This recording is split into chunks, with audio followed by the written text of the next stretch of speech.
amongst the billion-plus population of India, Dr. Zakir Naik was ranked number 82. In the special list of the top 10 spiritual gurus of India, Dr. Zakir Naik was ranked number 3 after Baba Ramdev and Sri Sri Ravi Shankar, being the only Muslim in the list. The Sunday Express, dated the 31st of January 2010, published the Indian Express list of the 100 most powerful Indians in 2010, and amongst the billion-plus population of India, with 36 names from the 2009 list deleted, wherein Dr. Zakir Naik was ranked number 89. From amongst the 8 Muslims in this list of 100, Dr. Zakir Naik was the only Muslim Islamic preacher and orator, the others being a political secretary, a politician, a government official, a business magnate, and 3 film personalities. Amongst the spiritual and religious gurus, though he was the only Muslim and number 3 in 2009 list, this year, 2010, Dr. Zakir Naik topped the list of spiritual and religious gurus for his preaching of Islam, followed by Jagi Vasudev at number 94, Baba Ramdev at 99, and Sri Sri Ravi Shankar at number 100 respectively. Dr. Zakir Naik was recently also selected and listed in the 500 most influential Muslims in the world without any specific ranking, published by the George Washington University in the USA. Our dear Sheikh Ahmed Deedat, rahimahullah, the world-famous orator on Islam and comparative religion, called Dr. Zakir Naik Deedat Plus in the year 1994. He presented a plaque in May 2000 with the engraving, awarded to Dr. Zakir Abdul Karim Naik for his achievement in the field of da'wah and the study of comparative religion. Son, what you have done in 4 years has taken me 40 years to accomplish. Alhamdulillah. Dr. Zakir Naik appears regularly on many international TV channels in more than 200 countries throughout the world. He is regularly invited for TV and radio interviews. More than 100 of his talks, dialogues, debates, and symposia are available on DVDs and VCDs. He has also been the author of many books on Islam and comparative religion. So we are indeed blessed to have the opportunity to have with us Dr. Zakir Naik, who will be not addressing any specific subject, but rather we have a special program entitled Ask Dr. Zakir Naik, where you, the audience, have the whole time to be able to question this great speaker on Islamic topics. So I would like to invite to share the stage our dear brother, Dr. Zakir Abdul Karim Naik from India.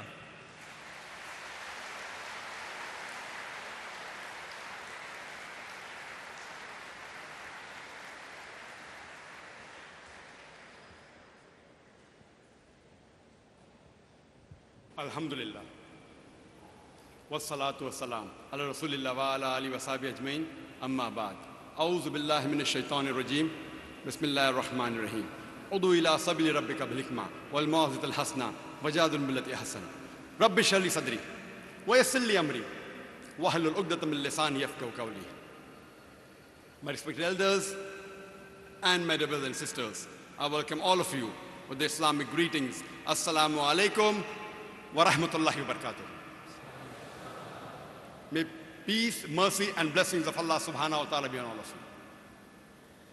Alhamdulillah, it's a great pleasure and honor for me to address the people of Dubai once again in a short span of only 7 months. And I'd given 2 talks.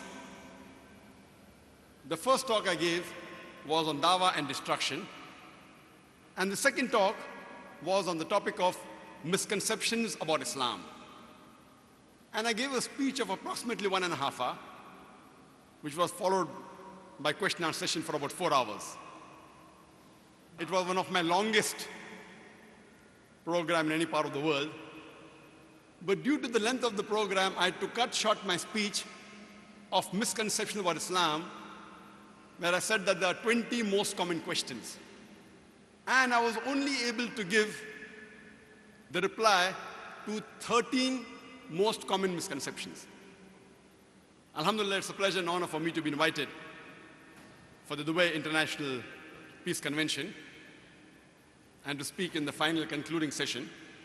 So I've decided that before having the open question and answer session, I'll just complete the replies to the 7 pending questions amongst the most common questions. And as I'd mentioned earlier in my speech, that dawah is a duty for every Muslim. It's compulsory for every Muslim to convey the message of Islam to those who are not aware of it. There are various different styles as well as strategies in conveying the message of Islam. Some of them are less effective, while the others are more effective. The most common methodology used by the Muslims when they speak with non-Muslims is that they say 100 good things about Islam. Even if that non-Muslim agrees with these 100 good points they have mentioned about Islam, yet at the back of his mind, he will start thinking, oh, you are the same Muslim who is a fundamentalist. Ah, you are the same Muslims who are terrorists. Ah, you are the people who have more than one wife. Ah, you are the people who have spread your religion with the sword. These few negative points at the back of their mind will prevent them from accepting the beauty of Islam. So whenever I meet a non-Muslim, the first thing I ask him upfront is, what do you feel is wrong with Islam? With your limited knowledge, whether right or wrong, what do you feel is wrong with Islam? And I make him comfortable that he can ask any question on Islam, he can feel free, he can criticize Islam, he can attack the Quran if he wants. I make him comfortable and ask him, what does he feel is wrong with Islam? And after he's made comfortable, that non-Muslim, he poses about 3 or 4 questions. And in the experience that I have for the past couple of decades, I have come to know that the non-Muslims, they have about 20 common questions about Islam. So when he poses 3 or 4 questions, invariably it falls amongst these 20 most common questions. These common questions, how do they come in the mind of the non-Muslim? Depending how the media portrays Islam, these questions, they arise in the mind of the non-Muslim. And today we know in the international media, whether it be the newspapers, the international magazines, the radio broadcast stations, the satellite television channels, we find there is virulent propaganda about Islam.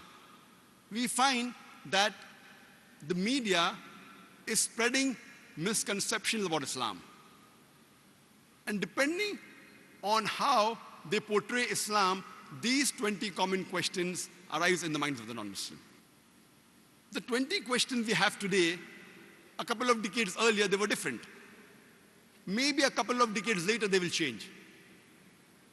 If every Muslim knows the replies with reason, logic, and science, quoting the scriptures of Islam and the other religions, and are able to know the replies to all these common questions, even if he cannot convert or change the non-Muslim's faith, at least he can neutralize the animosity which is there in the minds of the non-Muslim. And as I mentioned earlier, I've written a book, The Replies to the Common Question Asked by Non-Muslims. And it's available on the internet too, on www.irf.net. And 7 months back, when I was in Dubai, I was only able to cover the replies of the first 13 most common questions or misconceptions that are posed by the non-Muslims regarding Islam. For those who are not here, I'll just mention the questions without giving the reply, and I'll give the reply only to the last 7, inshallah. Today, the most common misconceptions regarding Islam in the minds of the non-Muslim is regarding the word jihad. The number two misconception is that the non-Muslims think that the Muslims, they are fundamentalist. The third misconception is that Muslims are terrorists. The fourth misconception is that Islam is a religion which was spread by the sword.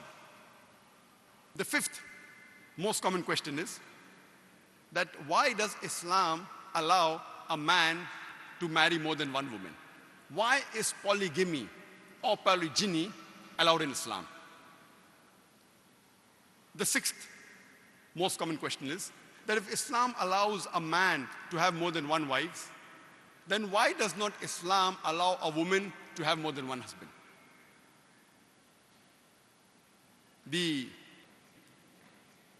seventh most common question is that why are women in Islam degraded or subjugated by keeping them in hijab? That is the seventh one. And the eighth one is that why does Islam permit a Muslim to have non-veg? The ninth misconception about Islam is that why do Muslims, even if they have non-veg, why do they slaughter the animals so mercilessly? They do zabiha and they kill the animal with pain and torture. If they want to kill, why don't they kill by jhatka or just by stunning? It's more merciful. The 10th misconception about Islam is that today's scientific research says that whatever you eat, it has an effect on your behavior. So the Muslims, they eat animals and they behave like animals. The 11th misconception, most common misconception about Islam in the minds of the non-Muslim is that why does, if Islam is against idol worship, then why do the Muslims, they bow down to the Kaaba in their salah? The Muslims, they are the biggest idol worshippers in the world.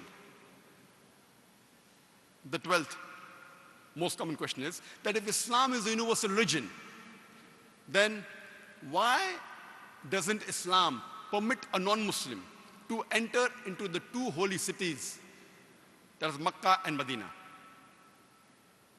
And the 13th most common question which I replied to last time was, why does Islam not permit a Muslim to have pork?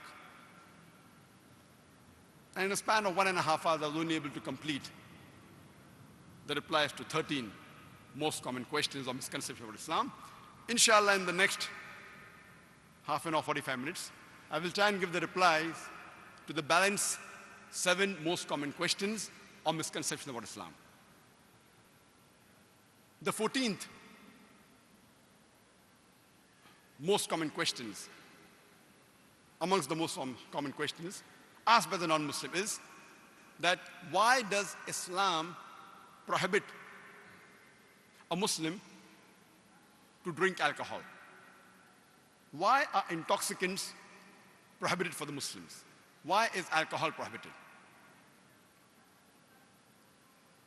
Allah says in the Quran, in Surah Ma'idah, chapter number 5, verse number 19, Ya ayyuhal lazina amanu, oh you believe, innamal khamru wal maisuru, most certainly intoxicants and gambling, wal anzabu wal azlamu, dedication of stones, divination of arrows, rijsum min amali shaitan, these are Satan's handiwork.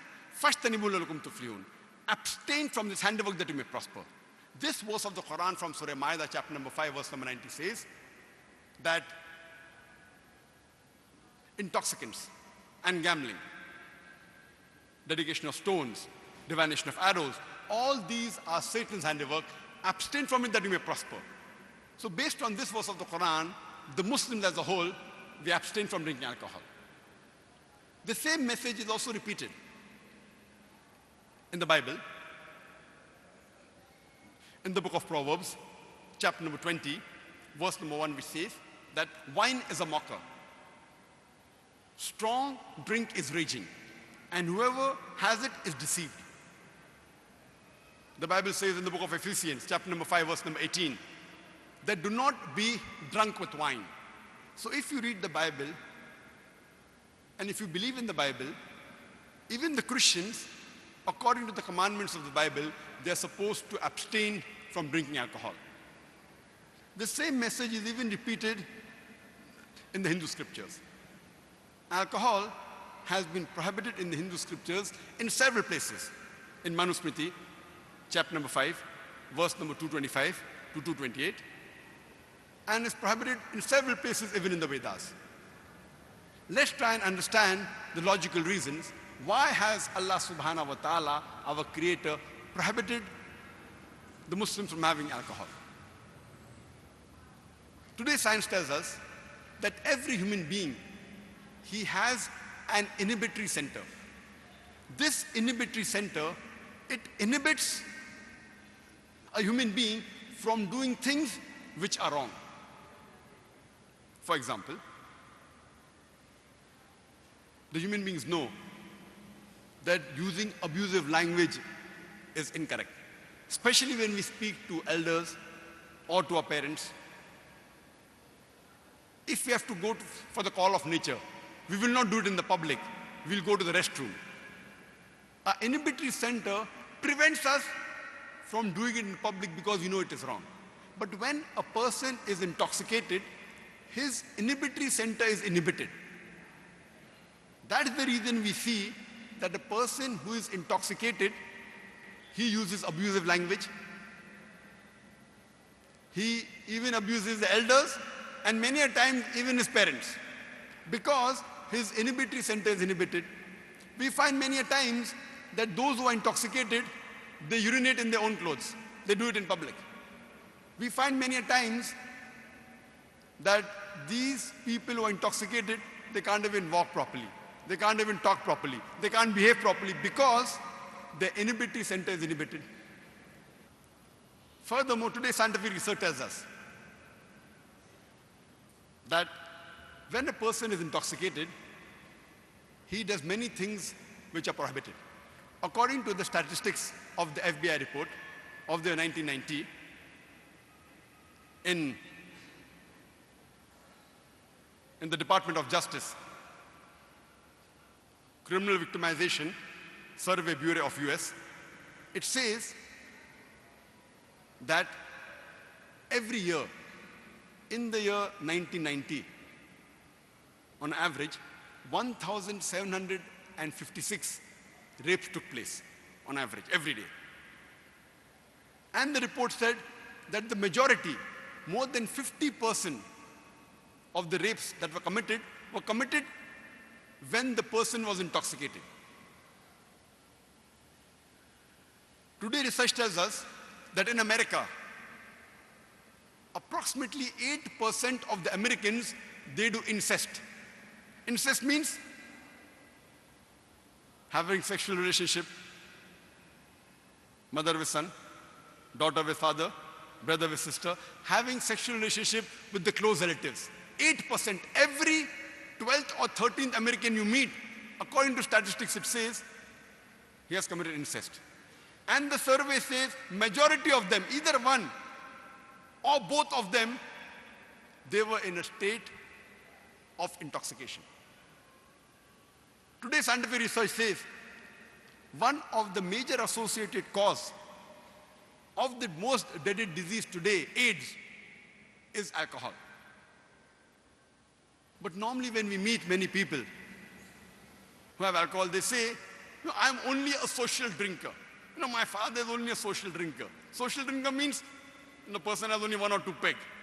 So I can control myself. I don't get intoxicated. When you meet any alcoholic and you ask the background, no alcoholic ever has started drinking alcohol to become alcoholic. He starts as a social drinker.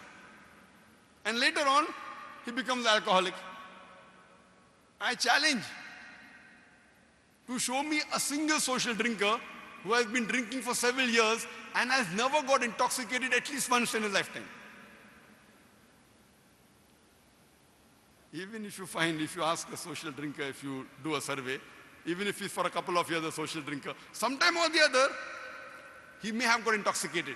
And even if a person gets intoxicated once in his lifetime, and if he commits a crime of rape or incest, imagine, after he regains his consciousness, the damage cannot be undone.